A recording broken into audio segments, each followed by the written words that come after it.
২০২৫-২৬ অর্থবছরের প্রস্তাবিত বাজেটে ব্যক্তি শ্রেণীর সকল করদাতার অনলাইন রিটার্ন দাখিল বাধ্যতামূলক করার পরিকল্পনা গ্রহণ করা হয়েছে।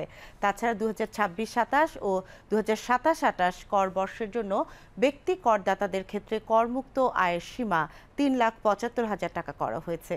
জুলাই যোদ্ধা করদাতাদের ক্ষেত্রে করমুক্ত আয়ের সীমা ৫,২৫,০০০ টাকা নির্ধারণ করা হয়েছে। এছাড়া বেশ কিছু পণ্যের ওপর শুল্ক বৃদ্ধি এবং কিছু কিছু পণ্য ও সেবার উপর মূল্য সংযোজন কর বৃদ্ধি বা হ্রাস করার প্রস্তাব করেছেন অর্থ উপদেষ্টা সালেউদ্দিন আহমেদ। বিস্তারিত জানাচ্ছেন দিনার সুলতানা। ২০২৫-২৬ অর্থবছরের প্রস্তাবিত বাজেটে কৃষি হতে আয় অনধিক ৫ লক্ষ টাকা পর্যন্ত করমুক্ত রাখা হয়েছে। প্রকৃত বিক্রয় মূল্যে সম্পত্তি রেজিস্ট্রেশনের লক্ষ্যে কর হার কমিয়ে এলাকা বেঁধে ৮, ৬ ও ৪ শতাংশের স্থানে ৬, ৪ ও ৩ শতাংশ করা হয়েছে। প্রস্তাবিত বাজেটে বেশ কিছু পণ্যের শুল্ক কর বাড়ানোর প্রস্তাব দিয়েছেন অর্থ উপদেষ্টা সালেউদ্দিন আহমেদ। ফলে এসব পণ্যের দাম বাড়তে পারে। দেশে মুঠোফোন উৎপাদনে মূল্য সংযোজন কর মূসক বা ভ্যাট অব্যাহতি সুবিধা কিছুটা কমানো হয়েছে। ফলে মুঠোফোনের দাম বাড়তে পারে।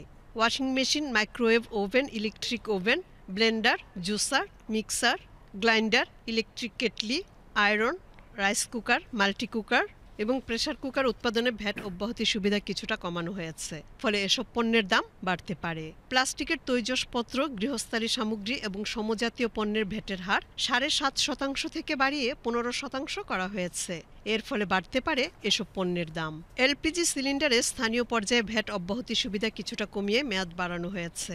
এতে এলপিজি সিলিন্ডারের দাম বাড়তে পারে। দেশে ব্লেড উৎপাদন পর্যায়ে ভ্যাটের হার ৫%-এর পরিবর্তে ৭.৫% করার প্রস্তাব করা হয়েছে। ফলে বাড়তে পারে ব্লেডের দাম।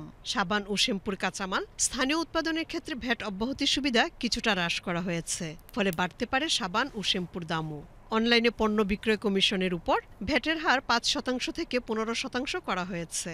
এদিকে জনসাধারণকে কিছুটা স্বস্তি প্রদানের লক্ষ্যে ২০২৫-২৬ অর্থবছরের প্রস্তাবিত বাজেটে বেশ কিছু পণ্যের ভ্যাট ও আবগারি শুল্ক কমানোর প্রস্তাব দিয়েছে অর্থ উপদেষ্টা। এর ফলে কমতে পারে বেশ কিছু পণ্যের ও সেবার দাম।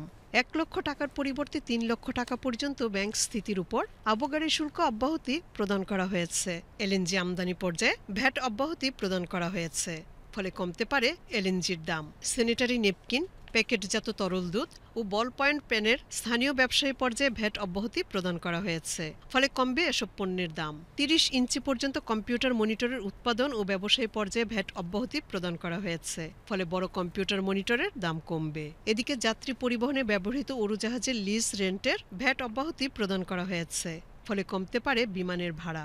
আইসক্রিমের সম্পূরক শুল্ক ১০ ভাগের পরিবর্তে ৫% প্রস্তাব করা হয়েছে।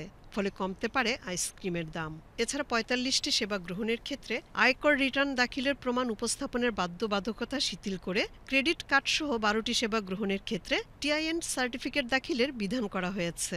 ওটিটি বা ওভার দ্য প্ল্যাটফর্ম সেবার সংজ্ঞা প্রদান পূর্বক এর উপর ১০% সম্পূরক শুল্ক আরোপ করা হয়েছে।